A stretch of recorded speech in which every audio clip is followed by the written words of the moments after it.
Esse aqui é o canal de corte do Ações Podcast, onde eu entrevisto investidores e gestores de empresas. Se você é um investidor, se inscreva aqui no canal. Bom vídeo. Agora eu vou fazer a pergunta que não quer calar.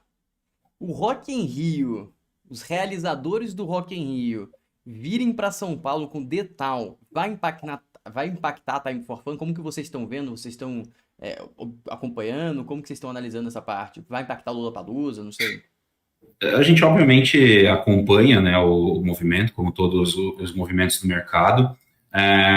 O The Town, ele é um evento bianual, então vai ter um ano que ele vai acontecer, outro ano que ele não vai acontecer, e ele ocorre num semestre oposto ao Lollapalooza.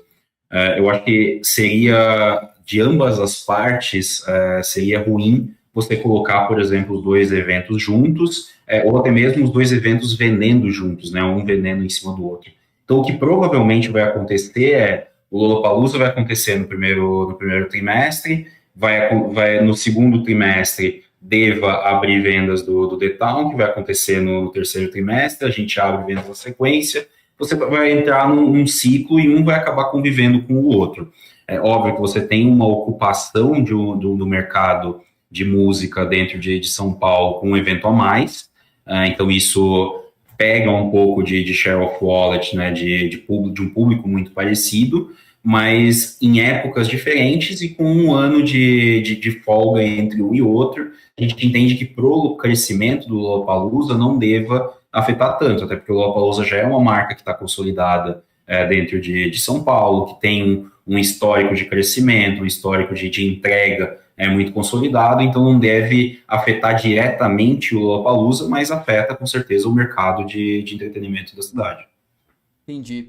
E os outros segmentos, fora show que eu falo, festival e tal, a questão, por exemplo, você citou uma questão de experiência que vai abrir, o Parque do Horror. Experiências imersivas, a gente vai abrir Experiências o Parque imersivas. do Warner Bros., que é uma coprodução que a gente está fazendo. Então, ele vai estrear agora aqui no Shopping Vila Lobos na semana que vem. E a ideia é que você entre, né, nos cenários e você se sinta dentro dos cenários dos filmes. São 4 sucessos de terror da Warner. Então, It, o universo ali da Freira e Annabelle, o Exorcista e Doutor Sono. Esse aqui, por exemplo, não teve tanto patrocínio. Não é a ideia dele patrocínio? Como que é? Esse, na verdade, ele não tem tantas marcas patrocinando, mas ele tem, por exemplo, o Bradesco, que é um patrocinador forte. E nesse caso, você tem um conteúdo que ele é mais extenso, né? Ele se repete por mais tempo. Então, você tem um custo para colocar o evento de pé, que é o custo de produção dele, e depois você vai rodando ele recorrentemente. Você não precisa tanto de patrocínio para gerar o resultado num evento como esse. Da mesma forma que o teatro, por exemplo. O teatro também, para virar o resultado dele, você não precisa de tantos patrocínios. Você precisa de patrocínios relevantes. Que normalmente você tem um apresenta, um patrocinador que ele puxa o resultado do evento, e o resto do resultado você faz realmente em bilheteria mesmo, e no caso desse tipo de espetáculo, a participação de alimentos e bebidas e merchandising também, que é a venda de produtos licenciados daquela marca, daquele espetáculo, ele participa bastante também no resultado. E quanto tempo que vocês pretendem durar com o Parque do Terror? O Parque do Terror está previsto para ficar até dezembro ali no Vila Lobos. Então agora no final do ano somente. Um tempo interessante. E vocês também tiveram a extensão de uma das apresentações, que eu acho que foi Família Adams. Isso, a Família Adams. A Família Adams, ele estreou lá em fevereiro, e a ideia dele era que ele durasse somente até julho.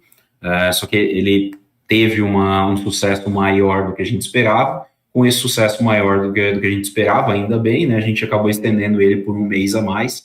Ele ficou até esse último final de semana. Então, esse último final de semana teve as últimas apresentações desse conteúdo, e aí agora a gente parte para os próximos conteúdos. Esse final de semana vai estrear o espetáculo Minha Vida em Marte, lá no Teatro Renault já. é um espetáculo que ele vai ficar menos tempo em cartaz, porque vai na sequência a vir de novo um espetáculo Broadway, que é a Anastasia, que a gente já está começando a produção. Entendi. E qual que tem maior margem? São os festivais ou são as apresentações, teatro e tal? Normalmente, a margem total, a margem mesmo, ela é maior num evento desse de família e teatro, tá? O evento de família e teatro tem uma margem mais saudável e, por ser também mais extenso, ele tem uma margem mais recorrente.